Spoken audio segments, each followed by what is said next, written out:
మీ business ఏదైనా మీ ఊర్లో promotion చేయాలంటే అది సుమన్ టీవీతోనే సాధ్యం. ఇప్పుడే సంప్రదించండి. నమస్తే, వెల్కమ్ టు సుమన్ టీవీ. ఈ మధ్య కాలంలో రోడ్డు ప్రమాదాలు తరచుగానే జరుగుతూనే ఉన్నాయి. సో దీనికి సంబంధించి టోటల్ ఇన్ఫర్మేషన్, అసలు ఎలాంటి అవేర్నెస్ పాటించాలి అనే దానిపైన మాట్లాడడానికి మనతో నిజామాబాద్ జిల్లాకి సంబంధించిన ట్రాన్స్పోర్ట్ ఆఫీసర్ ఉమా మహేశ్వరరావు గారు ఉన్నారు. ఒకసారి వారితో మాట్లాడదాము. సార్ చెప్పండి, అంటే నార్మల్గా ఈ మధ్య కాలంలో చాలా ఇన్సిడెంట్స్ అనేవి జరుగుతూ ఉన్నాయి యాక్సిడెంట్ల పరంగా.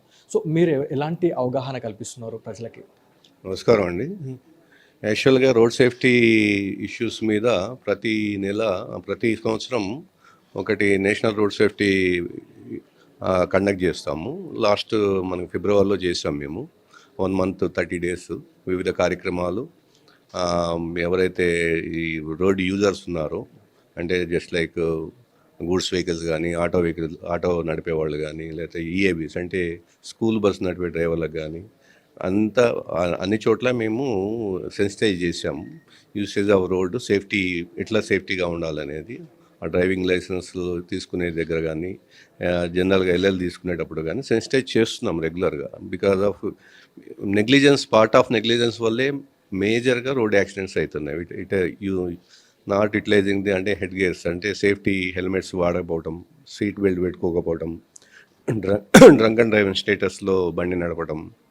అంటే మనం ఏ సేఫ్టీ మెజర్స్ తీసుకోవాలో అవి తీసుకోకుండా నడపడం, నెగ్లిజెన్స్, పార్ట్ ఆఫ్ నెగ్లిజెన్స్ వల్లే ఎక్కువ యాక్సిడెంట్స్ అవుతాయి అనేది మనకు తెలుస్తుంది. ఆ విషయంలో మేము సెన్సిటైజ్ చేస్తున్నాము. ప్రజలు దాన్ని సిన్సియర్గా పాటిస్తే చాలా వరకు మనకి యాక్సిడెంట్స్ తగ్గడానికి ఆస్కారం ఉన్నారు. ఆల్రెడీ మీరు చెప్తూనే ఉన్నారు, చాలా అవగాహన సదస్సులు కూడా మీరు నిర్వహిస్తున్నారు. కాకపోతే నిన్న కూడా ఒక ఇన్సిడెంట్ జరిగింది. ఎడ్పల్లిలో ఒక రైల్వే గేట్ పడుతున్న సమయంలో ఒక స్కూల్ బస్ అనేది రైల్వే గేట్లోకి తీసుకెళ్ళడం జరిగింది. సో అట్లాంటి ఇష్యూస్ అనేవి చాలా పెద్ద ఇష్యూస్గా మారే అవకాశం ఉంటుంది. కొంచెం నెగ్లిజెన్స్ అనేది ఖచ్చితంగా తగ్గించుకోవాల్సి ఉంటుంది. సో స్కూల్ మేనేజ్మెంట్ పైన ఎలాంటి చర్యలు ఉంటాయి ఇట్లా చేస్తే? బస్ ఓనర్స్కి సంబంధించి ఏమైనా అప్డేట్ ఏమైనా ఉందా?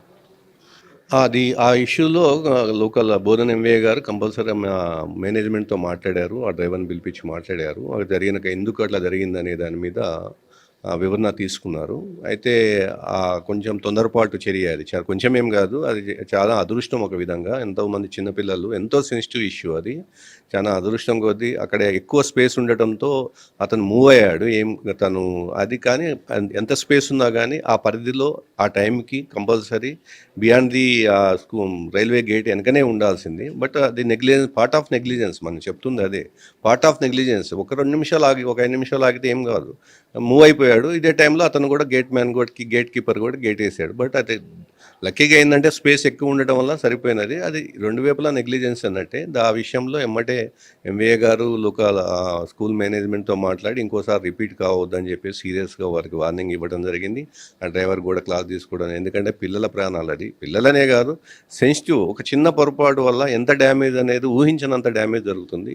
ఈ విషయంలో మళ్ళీ మేము ఒకసారి కంపల్సరీ ఆల్ స్కూల్ మేనేజ్మెంట్స్తో మాట్లాడి ఒకసారి, ఎందుకంటే ఇప్పుడు 15/5కి అందరికీ ఎఫ్సిల్ అయిపోతాయి. నెక్స్ట్ May 15 తర్వాత మళ్ళీ స్కూల్ రీఓపెనింగ్ వరకు వీటికి ఎడ్యుకేషనల్ ఇన్స్టిట్యూషన్ బస్సెస్కి ఫిట్నెస్ చేయించడం జరుగుతుంది. అంటే వాటిని మళ్ళీ బాగు చేయించుకొని వెహికల్స్ని మా ఫిట్నెస్ తీసుకొస్తారు. వచ్చిన ప్రతి వాళ్ళని ప్రతిరోజు కొన్ని డ్రైవర్లకు కానీ మేనేజ్మెంట్ కానీ ఇక్కడే మేము సెన్సిటైజ్ చేయడానికి ప్రయత్నం చేస్తాం కంపల్సరీ. గ్రామాలలో చూసుకుంటే చాలా స్పీడ్ మెయింటైన్ కూడా చేస్తున్నారు అని చెప్పేసి మన నిజామాబాద్ జిల్లా కాకుండా తెలంగాణ వ్యాప్తంగా ఉన్న గ్రామాల నుంచి చాలా కామెంట్స్ అయితే వస్తున్నాయి.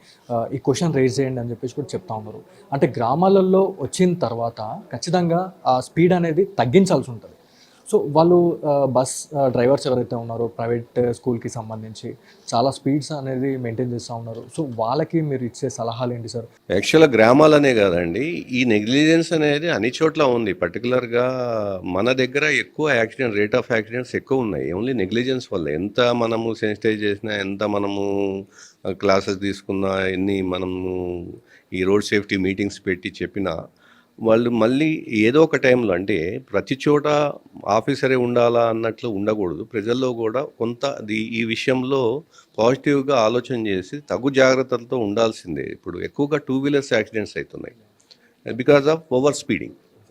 సో ఆ విషయంలో మనము ఇప్పుడు అన్ని పోలీస్ స్టేషన్స్‌లో గూడా నంబర్ ప్లేట్ లేని గానీ, ఇంక ఏ రకంగా అయినా గానీ, అన్ని చోట్ల నుంచి కేసెస్ అంటే వెహికల్స్‌ని ఆపి, ఆ డాక్యుమెంట్స్ లేకపోతే ఆ వెహికల్‌ని సీజ్ జేసి, దానికి సంబంధించి ఆ వెహికల్‌కి సంబంధించిన నంబర్లు, ఆ డ్రైవర్లతో సహా మాకు ఇంటిమేట్ జేస్తున్నారు పోలీసు వారు. వాటి మీద మేము రెగ్యులర్‌గా వాటి కేసెస్ బుక్ చేసి, వాటి మీద కాంపౌండింగ్ ఫీజ్ కలెక్ట్ జేస్తున్నాం. రెగ్యులర్‌గా జరుగుతుంది ఇప్పుడది.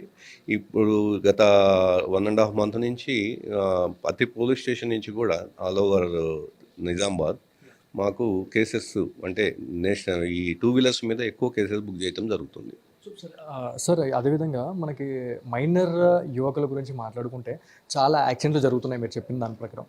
అదేవిధంగా చాలామందికి ఈ మైనర్ యంగ్స్టర్స్కి ఎవరైతే ఉన్నారో చాలామంది వాళ్ళ పేరెంట్స్ ఇవ్వడం కావచ్చు, వాళ్ళ ఫ్రెండ్స్ దగ్గర నుంచి కావచ్చు, బైక్స్ అనేటివి తీసుకొని వాళ్ళు వెళ్తూ ఉన్నారు, యాక్సిడెంట్లు అనేటివి జరుగుతూ ఉన్నాయి.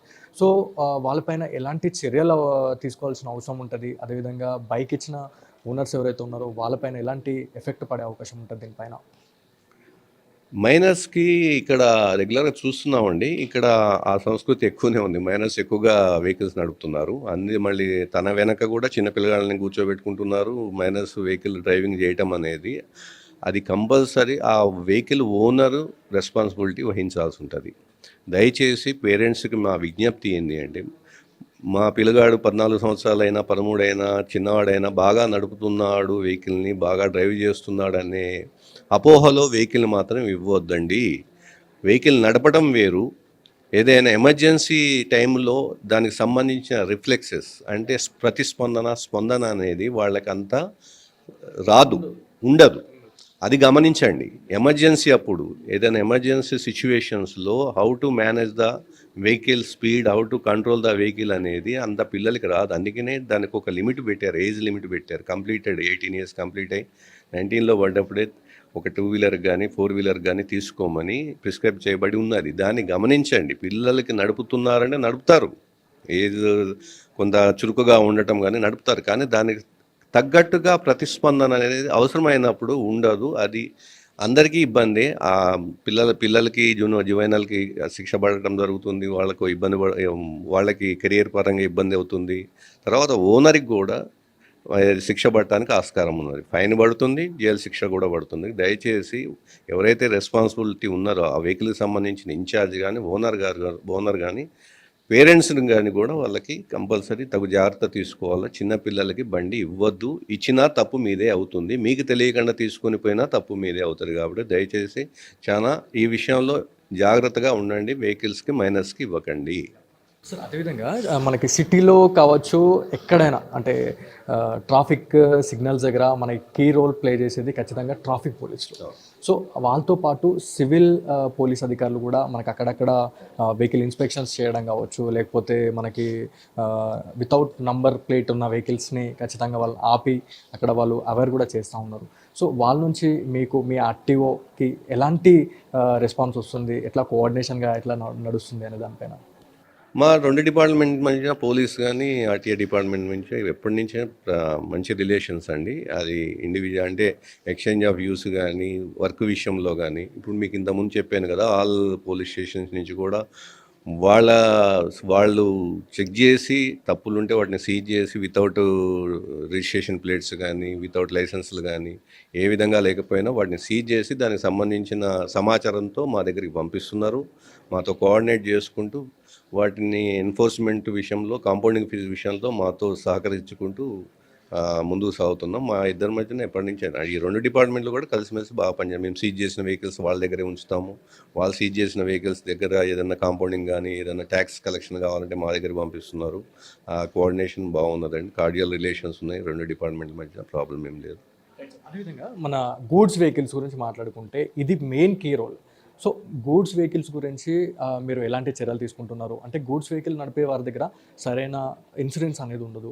సో ఫిట్నెస్ అనేది ఉండదు. సో మీరు మీ అవగాహనలో భాగంగా వాళ్ళతో మాట్లాడడం జరుగుతుందా? అంటే మెయిన్గా ఎక్కడ జరిగినా కూడా ఇప్పుడు ఏదైనా మేజర్ యాక్సిడెంట్ జరిగినా కూడా అక్కడ వాడికి సరైన లైసెన్స్ ఉండదు అని చెప్పేసి అంటారు. గూడ్స్ వెహికల్స్ నడిపే వాళ్ళలో చాలామంది మైనర్స్ కూడా కనిపిస్తూ ఉన్నారు.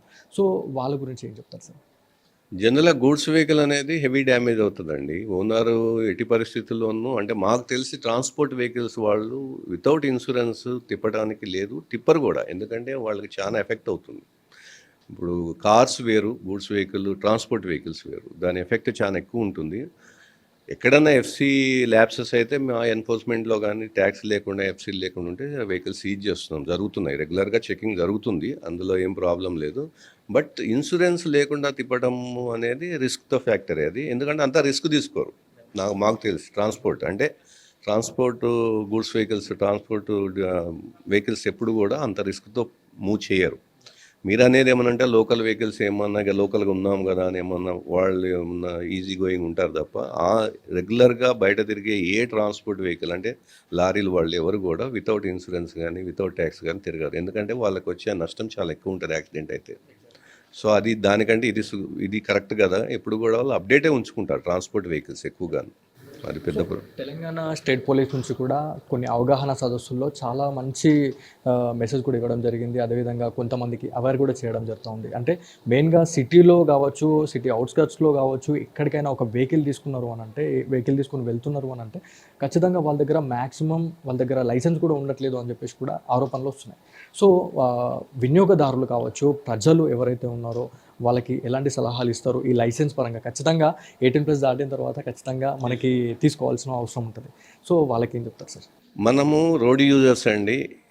వెహికల్స్‌ని నడిపేవారు ఎట్టి పరిస్థితుల్లోనూ వెహికల్‌కి సంబంధించిన ఆల్ డాక్యుమెంట్స్ వ్యాలిడ్‌గా ఉంచండి. లైసెన్స్ తీసుకునే వెహికల్ నడపండి. మీకు ఆఫీస్‌కొచ్చి ఇప్పుడంతా ఆన్‌లైన్ అయింది. అప్లై చేసుకొని డైరెక్ట్‌గా రావచ్చు. ఎటువంటి ఇబ్బంది ఉండదు. ఏ ఇబ్బంది ఉన్నా ఉన్నతాధికారులను గానీ, మమ్మల్ని గానీ, అక్కడ ఉన్న ఇన్స్‌పెక్టర్‌లను గానీ డైరెక్ట్‌గా కలిసి మీ పని చేసుకోవచ్చు. ఎటువంటి ఇబ్బంది లేదండి. చదువుకునే పిల్లలు గానీ, ఇప్పుడు కాలేజ్ స్టూడెంట్స్ గానీ వితౌట్ లైసెన్స్ అయితే వెహికల్స్ నడపకండి. వితౌట్ లైసెన్స్ అనే కాదు, ఏ డాక్యుమెంట్ ఒక వెహికల్ రోడ్డు మీదకొచ్చిందంటే ఆల్ డాక్యుమెంట్స్ ఉండాలి. ఎందుకు ఉండాలి అంటే ఏదైనా ఇష్యూ అయినప్పుడు గానీ, యాక్సిడెంట్ అయినప్పుడు గానీ, ఏదైనా క్లెయిమ్ రావాలంటే ఒక వెహికల్‌కి ఇన్సూరెన్స్ క్లెయిమ్ కావాలంటే ఖచ్చితంగా అన్ని డాక్యుమెంట్స్ వ్యాలిడ్ ఉంటేనే ఇన్సూరెన్స్ వాళ్ళు మీకు ఇన్సూరెన్స్ క్లెయిమ్ ఇస్తారు. అది అన్ని డాక్యుమెంట్స్ వ్యాలిడ్ ఉంచుకొని వెహికల్ నడపండి. ఎవరన్నా లైసెన్స్ గానీ ఏమన్నా లేకపోయినా ఇమ్మీడియట్‌గా అప్లై చేయండి. మా సహకారం ఎప్పుడూ ఉంటది. ఎటువంటి ఇబ్బంది లేకుండా మేము లైసెన్స్‌లు ఇచ్చి ఏర్పాటు చేస్తాం ఎప్పుడు. సార్, చాలామంది ఏం చేస్తారు అంటే వితౌట్ లైసెన్స్ లేకున్నా కూడా చాలామంది వెహికల్స్ ఇస్తూనే ఉంటారు. మన పోలీస్ డిపార్ట్మెంట్ ఎంత అవేర్‌నెస్ చేసినా కూడా వాళ్ళు చాప కింద నీరులా వ్యాపిస్తూనే ఉండి వెళ్తా ఉన్నారు. సో, వాళ్ళకి మీరిచ్చే వార్నింగ్ ఏంటి అసలు? ఇప్పుడు చెకింగ్ ఎక్కువగా జరుగుతుందండి. జరిగినప్పుడు వితౌట్ లైసెన్స్ అనేది దొరికితే హెవీ ఫైన్స్ పడుతూనే ఉన్నాయి. అది అది అంటే మనము ఫైన్స్ అనే ఒకటే కాదు. సోషల్ అవేర్‌నెస్ కూడా ఉండాలి. మనం సొసైటీలో ఉన్నాం కాబట్టి దానికి తగ్గట్టుగా అక్కడున్న నియమ నిబంధనలు పాటిస్తూ మనము ఆ సొసైటీలో ఉంటేనే సిస్టమ్ కరెక్ట్‌గా పోతుంది. అదర్‌వైజ్ ఏమైతది, సిస్టమ్ దెబ్బతింటది. అది తినడం వల్ల దెబ్బతిన్నదనుకోండి, అది లైసెన్సే కావచ్చు, ఇంకేదైనా కావచ్చు, మనకి మనం యొక్క సమాజాన్ని మనము మన సిస్టమ్‌ని కాపాడుకోవాల్సిన బాధ్యత మా ఆఫీసర్స్‌తో పాటు ప్రజల్లో కూడా ఉంది కాబట్టి దయచేసి ఎటువంటి ల్యాప్సెస్ లేకుండా రోడ్ యూజర్స్ అందరికి మా విజ్ఞప్తి ఏంటంటే సరియైన డాక్యుమెంట్స్తోనే వెహికల్స్‌ని నడపండి. తగు జాగ్రత్తలు తీసుకొని హెల్మెట్ వాడండి. వితౌట్ సీట్ బెల్ట్ వెహికల్ నడపొద్దు, కార్లను నడపకండి. డ్రంక్ అండ్ డ్రైవ్ చేయకండి. తర్వాత సెల్ ఫోన్ వాడకండి. ముగ్గురు నలుగురు రైడర్స్తో ఒక ఇద్దరు కెపాసిటీ ఉన్న టూ వీలర్ని ముగ్గురు తిరగొద్దండి. ఈవెన్ వెనక పిలియన్ రైడర్ కూడా హెల్మెట్ పెట్టుకోవాలి. అది కూడా ఉంది. అది కూడా పాటించండి. సేఫ్ జర్నీ చేయండి. యాక్సిడెంట్ ఫ్రీ నిజామాబాద్ని మనం సాధిద్దాం. అది ప్రజల మనకి అంటే సిటీలో చూసుకుంటే మెయిన్‌గా మన కోర్ట్ పరిసర ప్రాంతాల్లో ఉన్న సిగ్నల్ కావచ్చు, అదేవిధంగా బైపాస్‌లో మన కంటేశ్వర్ బైపాస్‌లో కూడా చాలా మంచి పెద్ద సిగ్నల్ అది. సో, ప్రధాన కూడలు ఏవైతే మనకి సిగ్నల్స్ ఉంటాయో అక్కడ చాలామంది ఈ మన స్టాప్ లైన్‌కి సంబంధించి ఏదైతే మనకి ఉంటదో దాన్ని కూడా అతిక్రమించి చాలామంది రోడ్ మధ్యలో పెడుతున్న వెహికల్స్ కూడా మనకు కనిపిస్తూ ఉన్నాయి తరచుగా. సో, ట్రాఫిక్ పోలీస్ నుంచి వాళ్ళపైన ఎలాంటి చర్యలు ఉంటాయి, ఎలాంటి ఫైన్స్ ఉంటాయి అనేది కూడా తెలియాల్సి ఉంది. సో, జనరల్‌గా సిటీ ఏరియాలో అయితే వాళ్ళు ఈవెన్ మనకు తెలియకుండా కూడా ట్రాక్ చేసి మనకి పెనాల్టీస్‌కి పంపిస్తారు ఫోటోతో సహా. మరి ఇక్కడ నిజామాబాద్ డిస్ట్రిక్ట్‌లో కూడా ఉన్నట్లున్నది అది. ఎక్కడైతే మనం క్రాస్ చేసాము ట్రాఫిక్ సిగ్నల్స్ దగ్గర లైన్ క్రాస్ చేసి నిలబడా కానీ చూడకుండా వెళ్ళిపోయినా కానీ కంపల్సరీ సిగ్నల్ వాళ్ళు లొకేట్ చేసి మీకు చలాన్ని పంపిస్తున్నారు.